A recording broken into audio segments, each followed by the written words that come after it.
Hello दोस्तों, आपका स्वागत है आपके अपने यूट्यूब चैनल बीबी स्टडी पॉइंट पर। दोस्तों आज है हमारा जनरल साइंस का टेस्ट नंबर 5।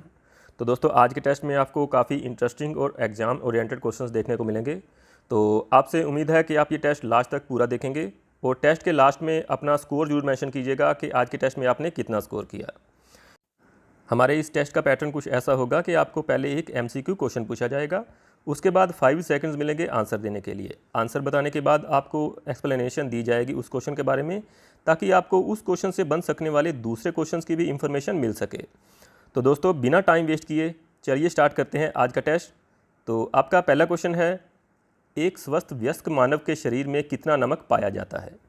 ए 50 से 60 ग्राम, बी 100 से 125 ग्राम, सी 200 से 250 ग्राम या डी 500 से 700 ग्राम। इसका राइट आंसर है सी 200 से 250 ग्राम। एक स्वस्थ मनुष्य के शरीर में 200 से 250 ग्राम के करीब नमक पाया जाता है। और आपको पता होना चाहिए कि ये नमक की जो मात्रा है ना, ये शरीर के भार के मुताबिक होती है। जैसे कि पर केजी 4 ग्राम जो है ना नमक हमारे शरीर में होता है, यानी कि 50 केजी का जो व्यक्ति होगा उसमें 200 ग्राम के करीब नमक होगा। और ये क्वेश्चन आपसे एक दूसरे तरीके से भी पूछा जा सकता है कि मानव शरीर में सोडियम क्लोराइड कितना पाया जाता है। तो आपको पता होना चाहिए कि साधारण नमक को ही सोडियम क्लोराइड कहा जाता है। तो चलते हैं नेक्स्ट क्वेश्चन पर। नेक्स्ट क्वेश्चन है, पृथ्वी का पलायन वेग क्या है? ए 21.1 किलोमीटर प्रति सेकंड, बी 7 किलोमीटर प्रति सेकंड, सी 15 किलोमीटर प्रति सेकंड या डी 11.2 किलोमीटर प्रति सेकंड।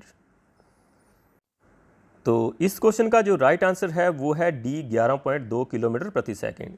दोस्तों पृथ्वी के पलायन वेग को ही एस्केप वेलोसिटी भी कहा जाता है। एस्केप वेलोसिटी जो है ना वो गति होती है जिससे अगर ज़्यादा स्पीड से अगर किसी वस्तु को फेंका जाए ऊपर की तरफ, तो वो वस्तु जो है ना पृथ्वी के गुरुत्वीय क्षेत्र से बाहर निकल जाएगी और कभी वापस नहीं आएगी। तो आई थिंक आपको ये क्वेश्चन समझ आ गया होगा। अगर आपको कोई भी डाउट हो किसी क्वेश्चन के बारे में तो आप नीचे कमेंट में लिख सकते हैं। आपका नेक्स्ट क्वेश्चन है, नील गायें निम्नलिखित में से किस वर्ग में आती है? ए भेड़, बी गायें, सी हिरण या डी बकरी। इंटरेस्टिंग क्वेश्चन है, आपको पता होना चाहिए। तो इसका राइट आंसर है सी हिरण। नील गाय जो है ना ये हिरण यानी कि मृगकुल में आती है और भारत में पाई जाने वाली ये सबसे बड़ी मृग प्रजाति है। इसके सींग जो है ना ये स्थायी होते हैं और ये सिर्फ मेल्स में पाए जाते हैं। और ये नीला रंग जो है ना ये सिर्फ मेल्स का होता है, थोड़ा सा ब्लूइश होता है, बाकी फीमेल्स का रंग ब्राउन होता है। आपका नेक्स्ट क्वेश्चन है, गाय का दूध पीला किस प्रोटीन की उपस्थिति के कारण होता है? ए कैसीन, बी कैरोटीन, सी लैक्टोज या डी कैसीन। जल्दी से सोचिए कि इसका राइट आंसर क्या होगा। इसका राइट आंसर है बी कैरोटीन। गाय के दूध का पीला रंग जो है ना ये कैरोटीन की उपस्थिति के कारण होता है। और दूध का सफ़ेद रंग किसके कारण होता है? वो होता है कैसीन के कारण। गाय के दूध के बारे में आपको एक इम्पोर्टेंट बात पता होना चाहिए कि गाय के दूध में वसा की मात्रा जो है ना भैंस के दूध से कम होती है। गाय के दूध में 3.5 से 4% के करीब वसा पाया जाता है और भैंस के दूध में 7.2% के करीब वसा की मात्रा पाई जाती है। ये गाय का दूध पचने में आसान होता है, इसीलिए छोटे बच्चे को ज़्यादा गाय का दूध देना प्रेफर किया जाता है। तो चलते हैं नेक्स्ट क्वेश्चन पर। नेक्स्ट क्वेश्चन है, एक हॉर्स पावर कितने वाट के बराबर होता है? ए 1000 वाट, बी 746 वाट, सी 721 वाट या डी 756 वाट। तो इस क्वेश्चन का राइट आंसर है बी 746 वाट। हॉर्स पावर को हिंदी में अश्वशक्ति कहा जाता है और ये शक्ति को मापने की इकाई है। इससे एक और क्वेश्चन बनता है कि हॉर्स पावर शब्द का प्रयोग सबसे पहले किसने किया था? तो वो किया था जेम्स वॉट ने। जेम्स वॉट ने वाष्प इंजनों से मिलने वाली शक्ति की तुलना घोड़ों की खींचने की शक्ति से की थी। हमारा नेक्स्ट क्वेश्चन है, पृथ्वी का सबसे नज़दीकी तारा कौन सा है? ए सूर्य, बी चंद्रमा, सी प्रोक्सिमा सेंचुरी या डी अल्फा सेंचुरी। तो जल्दी से सोचिए कि इस क्वेश्चन का राइट आंसर क्या है। इसका राइट आंसर है ए सूर्य। पृथ्वी का जो सबसे नज़दीकी तारा है ना वो सूर्य है। और ये भी पता होना चाहिए आपको कि पृथ्वी से सूर्य की दूरी कितनी है, तो वो है 150 मिलियन किलोमीटर। एक और क्वेश्चन आता है कि सूर्य के बाद सबसे नज़दीकी तारा कौन सा है? तो उसका राइट आंसर है प्रोक्सिमा सेंचुरी। और प्रोक्सिमा सेंचुरी के बाद नंबर आता है अल्फा सेंचुरी का, ये भी आपको ध्यान में रखना है। और चंद्रमा के बारे में तो आपको पता ही है कि चंद्रमा जो है पृथ्वी का उपग्रह है। इसी क्वेश्चन से मिलता जुलता एक क्वेश्चन है, बहुत इंपॉर्टेंट क्वेश्चन है, ध्यान से देखिए कि सूर्य का आकार पृथ्वी के आकार से कितने गुना ज़्यादा है? ए 25 गुना, बी 55 गुना, सी 109 गुना या डी 128 गुना। तो इसका राइट आंसर है सी 109 गुना। नासा की रिपोर्ट के मुताबिक ना सूर्य का आकार जो है पृथ्वी के आकार से 109 गुना जाता है। ये क्वेश्चन तो छोटा है लेकिन ये क्वेश्चन बहुत इंपॉर्टेंट है, रिसेंटली एग्ज़ाम में कई बार रिपीट हुआ है, तो इसलिए आपको इस क्वेश्चन का अच्छी तरह से पता होना चाहिए। आपका नेक्स्ट क्वेश्चन है, अवरक्त किरणों यानी कि इंफ्रारेड वेव्स की खोज किसने की थी? ए हर्शल, बी मार्कोनी, सी रिटर या D Becquerel? Most important question है, ध्यान से पढ़िए। इसका राइट आंसर है ए हर्शल। अवरक्त किरणों की खोज की थी सर विलियम हर्शल ने। बाकी तीनों का भी आपको पता होना चाहिए कि मार्कोनी ने खोज की थी रेडियो तरंगों की और जॉन रिटर ने खोज की थी पराबैंगनी किरणों की। बैकुरल की बात करते हैं तो बैकुरल ने गामा किरणों की खोज की थी। आपका नेक्स्ट क्वेश्चन है, मनुष्य का सामान्य रक्तचाप कितना होता है? ए 120/80, बी 80/50, सी 100/50 या डी 150/95?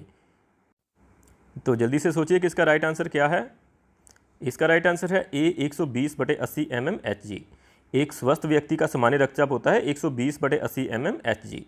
तो पारे को मरकरी भी कहा जाता है और मरकरी का सिंबल होता है Hg, आपको पता होना चाहिए।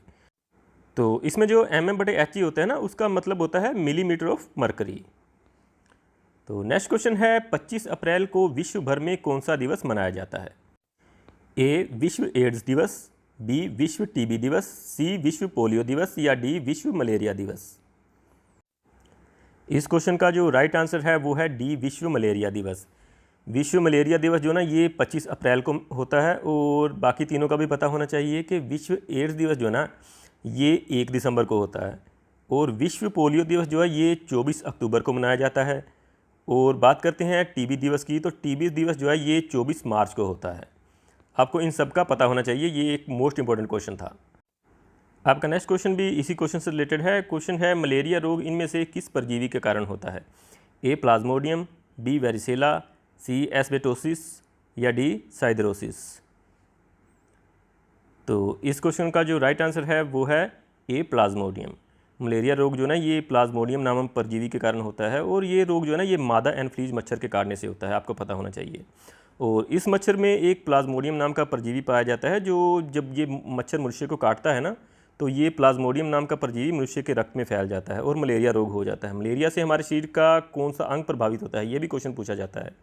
तो इसके लिए आपको पता होना चाहिए कि मलेरिया से हमारे शरीर का प्लीहा यानी कि तिल्ली, जिसे इंग्लिश में स्प्लीन कहते हैं, वो प्रभावित होता है। तो नेक्स्ट क्वेश्चन है, टमाटर क्या है? ए फल, बी सब्जी, सी फूल, डी इनमें से कुछ नहीं। इंटरेस्टिंग क्वेश्चन है, आपको इसका ज़रूर पता होना चाहिए। तो इसका राइट आंसर है ए फल। वनस्पति विज्ञान की नज़र से अगर देखें तो टमाटर जो है ना ये एक फल है, ठीक है। हम तो इसे सब्जी के तौर पर यूज़ करते हैं, लेकिन ये फल क्यों है? क्योंकि वनस्पति विज्ञान में उन चीज़ों को फल माना जाता है जिनमें फूल और बीज हों और जो बीज के अंडाशय से भी पैदा हो। तो टमाटर जो है ये सभी कंडीशन को पूरा करता है, इसलिए इसे सब्जी ना कहकर फल माना गया है। तो आई थिंक आपको समझ आ गया होगा। तो चलते हैं नेक्स्ट क्वेश्चन पर। नेक्स्ट क्वेश्चन है, अगर प्रकाश के सभी रंगों को मिला दिया जाए तो कौन सा रंग बनेगा? ए काला, बी बैंगनी, सी सफ़ेद या डी लाल? तो जल्दी से सोचिए कि इसका राइट आंसर क्या है। इसका राइट आंसर है सी सफ़ेद।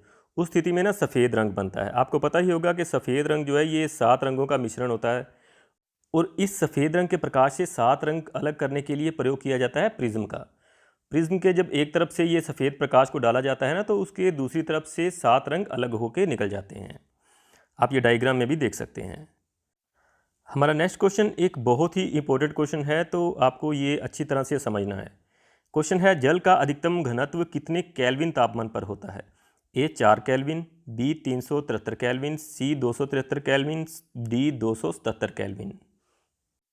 ये क्वेश्चन ज़्यादातर सेल्सियस में पूछा जाता है और जब एग्ज़ाम में ये केल्विन में पूछ लिया गया था ना तो बहुत से स्टूडेंट्स कंफ्यूज हो गए थे। तो इसका राइट आंसर है डी 277 केल्विन। दोस्तों सेल्सियस पैमाने पर अगर जल का अधिकतम घनत्व पूछें तो वो आंसर तो होगा 4 डिग्री सेल्सियस। और केल्विन पैमाने का अगर प्रयोग किया जाए ना तो केल्विन पैमाने का आपको पता होना चाहिए कि केल्विन पैमाना क्या होता है। केल्विन पैमाने का प्रयोग किया जाता है परम शून्य तापमान को मापने के लिए। परम शून्य तापमान का आपको पता होना चाहिए कि -273 डिग्री सेल्सियस को परम शून्य तापमान कहा जाता है। अगर आसान शब्दों में बात करें तो 0 डिग्री सेल्सियस जो है वो 273 केल्विन के बराबर होता है और 0 केल्विन जो है वो -273 डिग्री सेल्सियस के बराबर होता है। दोनों सेम ही हैं। मतलब अगर आपको कोई सेल्सियस का तापमान केल्विन में कन्वर्ट करना है तो आप सिंपली उसमें 273 प्लस कर दीजिए तो आपको केल्विन का तापमान मिल जाएगा। आई थिंक आपको समझ में आ गया होगा और आप ये डायग्राम को देखकर भी अच्छी तरह से समझ सकते हैं। तो नेक्स्ट क्वेश्चन है, प्रथम विश्व युद्ध में किस गैस का प्रयोग रासायनिक शस्त्र के रूप में किया गया था? A hydrogen cyanide, B mustard gas, C carbon monoxide या डी इनमें से कोई नहीं। इसका राइट आंसर है बी मस्टर्ड गैस। प्रथम विश्व युद्ध के दौरान मस्टर्ड गैस का प्रयोग जो है ना ये रासायनिक शस्त्र के रूप में किया गया था और इसे ही सल्फर मस्टर्ड भी कहते हैं। और ये गैस जो है ना ये आँखों में जलन, श्वसन तंत्र, त्वचा और कोशिकाओं पर हमला करता है। इस गैस के प्रयोग से इंसान मरता तो नहीं है परंतु अपंग जरूर हो जाता है। इस युद्ध के दौरान कई जो सैनिक थे ना वो अंधे हो गए थे। आपका नेक्स्ट क्वेश्चन है, नाकों का संबंध किससे है? ए कैंसर से, बी एड्स से, सी शिशु स्वास्थ्य से या डी निमोनिया से। तो इस क्वेश्चन का जो राइट आंसर होगा वो होगा बी एड्स से।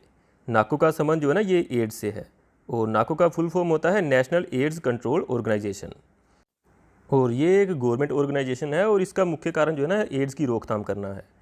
और इसकी स्थापना कब हुई थी? वो हुई थी 1992 में और इसका मुख्यालय जो है ना वो दिल्ली में है। आपको इतने फैक्ट्स जो है ना ये इस क्वेश्चन से याद रखे हैं, क्वेश्चन किसी से भी बन सकता है। नेक्स्ट क्वेश्चन है, इनमें से कौन सी अधातु कमरे के तापमान पर तरल अवस्था में पाई जाती है? ए ब्रोमीन, बी फास्फोरस, सी पारा या डी ग्रेनाइट। ध्यान से देखिए कि इसमें अधातु पूछा गया है, धातु नहीं। तो इसका राइट आंसर है ए ब्रोमीन। ब्रोमीन अधातु जो है ना ये कमरे के तापमान पर द्रव्य अवस्था में पाई जाती है और पारे का आपको पता है कि पारा जो है ना एक धातु है, ठीक है ना। आप में से कई फ्रेंड्स ने उत्तर पारा दिया होगा, तो पारा भी कमरे के तापमान पर तरल अवस्था में पाया जाता है लेकिन वो एक धातु तत्व है। धातु और अधातु का भी आपको पता होना चाहिए कि जो तत्व जो है ना इलेक्ट्रॉन का त्याग करते हैं उन्हें धातु तत्व कहा जाता है और जो तत्व इलेक्ट्रॉन को ग्रहण करते हैं उन्हें अधातु तत्व कहा जाता है। विज्ञान की जो आवर्त सारणी है ना उसमें 118 तत्व हैं जिसमें से 91 धातु तत्व हैं तथा बाकी के स्थायी जो है ना वो अधातु तत्व हैं। तो चलते हैं नेक्स्ट क्वेश्चन पर। नेक्स्ट क्वेश्चन है, ऑक्टोपस के खून का रंग कैसा होता है? ए काला, बी नीला, सी लाल या डी गुलाबी। तो जल्दी से आप सोचेंगे कि इसका राइट आंसर क्या है। तो इसका राइट आंसर है बी नीला। ऑक्टोपस के खून का रंग जो है ना वो नीला होता है और ऑक्टोपस के खून में हीमोसाइनिन नाम का तत्व पाया जाता है जिसके कारण से इसके खून का रंग जो है ना नीला होता है। और ऑक्टोपस के बारे में आपको पता होना चाहिए कि ऑक्टोपस जो है ना वो मोलस्का संघ का प्राणी है और ये एक समुद्री प्राणी है। और ये शिकार कैसे करता है? ये अपनी जहरीली लार से शिकार करता है। हमारा नेक्स्ट क्वेश्चन है, कम तापमान को किस यंत्र से मापा जाता है? ए पायरोमीटर, बी कायरोमीटर, सी हाइड्रोमीटर या डी टैकोमीटर। ये क्वेश्चन रिसेंटली एग्ज़ाम में आया था। तो इसका राइट आंसर है बी कायरोमीटर। कायरोमीटर से -1000 डिग्री तक के तापमान को मापा जा सकता है। और दूसरे की अगर बात करें तो जिससे सबसे ज़्यादा तापमान मापा जाता है उस यंत्र को कहते हैं पायरोमीटर। पायरोमीटर जो है ना इसका इस्तेमाल किया जाता है सोलर रेडिएशन और न्यूक्लियर रिएक्टर की भट्टी के तापमान को मापने के लिए। ये क्वेश्चन भी आ सकता है। क्वेश्चन है, मनुष्य के दोनों कानों में कितनी हड्डियां होती हैं? ए 6, बी 8, सी 3 या डी 9। तो इसका राइट आंसर है ए 6। आपको सबसे पहले तो क्वेश्चन को ध्यान से पढ़ना चाहिए। आप में से कई स्टूडेंट्स ने आंसर दिया होगा 3। 3 जो है हमारे एक कान में होती हैं। यहाँ बात हुई थी हमारे दोनों कानों की। मनुष्य के दोनों कानों में कुल 6 हड्डियाँ होती हैं और एक कान में 3 हड्डियाँ होती हैं। तीनों हड्डियों का नाम भी आपको पता होना चाहिए, मलेयस, इंकस और स्टेपिस। स्टेपिस जो है ना ये हमारे शरीर की सबसे छोटी हड्डी होती है, ये भी आपको पता होना चाहिए। हमारा जो नेक्स्ट क्वेश्चन है वो एक मेमोरी चेक का क्वेश्चन है। ये हमारे general science GK test number 4 से लिया गया है। क्वेश्चन है, निम्न में से किस कांच का प्रयोग विद्युत बल्ब बनाने में किया जाता है? ए क्राउन कांच, बी पायरेक्स कांच, सी क्रुक्स कांच या डी फ्लिंट कांच। तो इस क्वेश्चन का राइट आंसर आपको मिलेगा हमारे general science GK test number 4 में। उसे देखने के लिए आप ऊपर आई बटन पर क्लिक कर सकते हैं या नीचे डिस्क्रिप्शन में उसका लिंक है, उस पर क्लिक करके आप वो टेस्ट देख सकते हैं। तो अगर आपको इसका राइट आंसर पता है तो आप हमें कमेंट करके बता सकते हैं। और अगर आपके कोई सजेशन या कोई डाउट्स हों तो आप वो भी कमेंट्स में लिख सकते हैं। अगर आपको ये टेस्ट अच्छा लगा तो आप प्लीज़ इस टेस्ट को लाइक भी ज़रूर कर दीजिए। तो जिन फ्रेंड्स ने हमारा चैनल अभी तक सब्सक्राइब नहीं किया वो प्लीज़ हमारा चैनल सब्सक्राइब कर लें और बेल का आइकन ज़रूर दबा दें ताकि हमारे आने वाले वीडियोस की अपडेट्स आपको मिल सकें और हमारे आने वाले सभी वीडियोस आप देख सकें। तो दोस्तों, आज के टेस्ट में बस इतना ही।